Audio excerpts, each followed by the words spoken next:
How's it going, YouTube?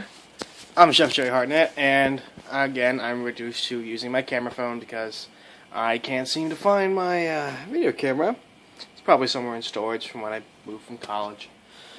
But I know I said I was going to post a video before I left for my internship. I'm sorry, but things got a little hectic, things got a little nuts, and it was a whole other mess. So, but I thought I'd make one. Because, to be honest, I don't know if I'm going to have time to do a whole extensive video, but I'm going to give you some short tips, just because, I feel like I shorthanded you for the past couple of months. So I figured I might as well make some new ones. Make little short ones, little things that, won't take 10, 20 minutes to explain, maybe more like 5 or 6. So, as of right now, I am at a resort, interning as a production cook. So I'm learning under people who do this for 20, 30 years of their life, so I'm kind of busy, so I may not be posting as many videos as I hope to, but I'm going to try and post every chance I get. Now, today's video is about seasoning. People have asked me about seasoning, see what do you recommend, what do you prefer. To be 100% honest, you can season with whatever the hell you want. I'm serious, season with whatever you want. You could put oregano on chocolate, and it's up to you. The biggest thing is you have to make sure it tastes good. That's the biggest thing, People can say whatever they want, like, oh, I'm going to be different. I'm going to use this different spot and put cinnamon on chicken. Yeah, go ahead and do it. Just make sure it tastes good. Because certain spices, when mixed together, work very well. For instance, cinnamon usually goes very well with sugar or apples or even onions. Because a lot of time, pork chops will be served with a side of applesauce or with cinnamon apples or even cinnamon onions. I've seen it.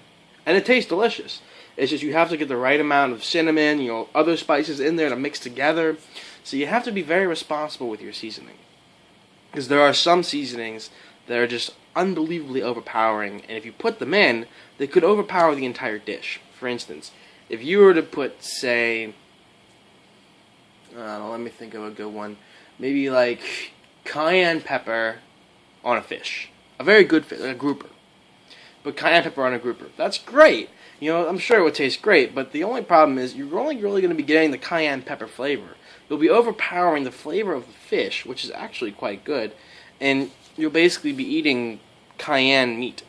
It'll literally just taste like cayenne meat, like a little piece of cayenne, like you're eating cayenne. It would be weird. So, you just really got to be careful with how you season and what you season with, and make sure you understand, how certain seasonings mix together. Like, for instance, garlic and onions go very well together. So seasoning onions with garlic usually works, but too much garlic and it'd be very bitter, be very sour, and just be very bad for the tongue. But the one thing I will always say, to me, is necessary is salt. You always need to season any food you make with salt. With meats, you want to use kosher salt. You want to use those big chunks of salt because that'll really get in there and really pull out the flavors of the meat. It would be delicious. So you season anything with salt. I always put a little, even just a pinch, that's it. Just a little pinch of salt. Because the way I see it is salt naturally brings out moisture. Okay? Salt is a natural moisture retriever. That's how I say it. And what it will do, along with moisture, it will also pull out flavor. It will really bring out the flavor of whatever you have. Like, for instance, eggs. Eggs are something I always think needs salt. It's just, that's what I think. I'm not saying this is right. I'm not saying if you don't put salt in your eggs, you're an idiot. I'm not saying that. I'm just saying, for me personally, I always put salt in my eggs because it really brings out the flavor. Otherwise, it tastes kind of bland, and it tastes kind of just, like, not very good. To me, mind you. So I put a little sprinkling of salt on pretty much anything I cook, because that way it brings out those juices, it brings out those flavors. Like you salt the onions. Even if you're going to put it with something that's salty, you want to salt the onions themselves, because I've made sausage and onions where I didn't put salt on the onions, and the onions didn't have any flavor. The flavor of the sausage kind of was salty enough, but still the flavor of the onions came up very, very short, and I wasn't very happy.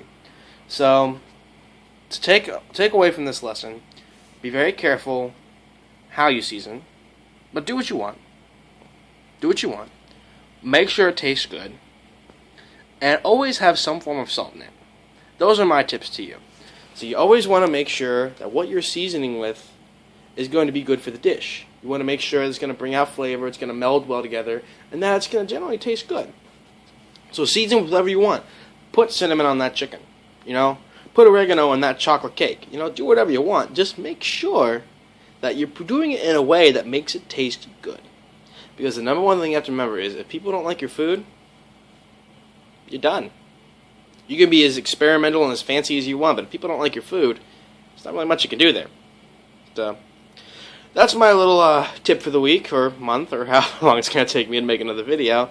And I'm really sorry I shorthanded you guys, but I'm going to do the best I can to put out some more videos. But I got to tell you, once I'm back at home, it'll be a lot easier to get together and make an actual video, maybe do some actual cooking, like sauteing or flambeing, something.